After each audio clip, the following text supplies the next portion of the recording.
Новые подходы к организации образовательного процесса. Чувашский госуниверситет и компания «Гарант» подписали соглашение о сотрудничестве.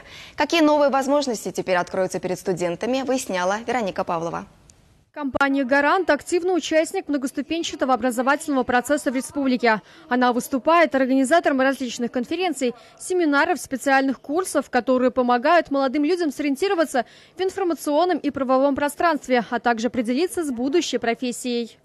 Согласитесь, выпускник покидает стены вуза с багажом, огромным багажом теоретических знаний, но у него нет практических навыков. И здесь компания «Гарант» создает рабочую площадку для возможности прохождения стажировок различных рабочих для студентов.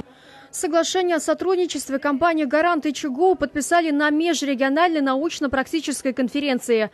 Вот уже второй год в ней участвуют представители бизнес-сообщества и преподаватели вузов из других регионов. Специалисты проводят мастер-классы, семинары и делятся своими наработками.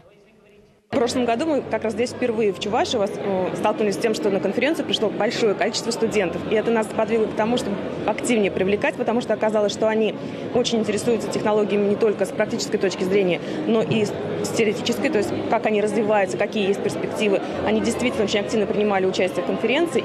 ЧГУ тесно сотрудничает со многими компаниями. Уже 20 лет при университете работает Центр 1С. В рамках образовательного процесса студенты изучают программные продукты этой фирмы. Продажа программных продуктов 1С в нашей стране началась в 1995 году.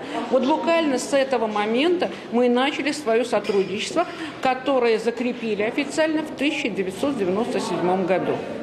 Руководители Чувашского госуниверситета уверены, тесное партнерство с компанией «Гарант» и использование новых методов обучения поможет повысить качество образования. Вероника Павлова, Константин Козлов, Вести Чувашия.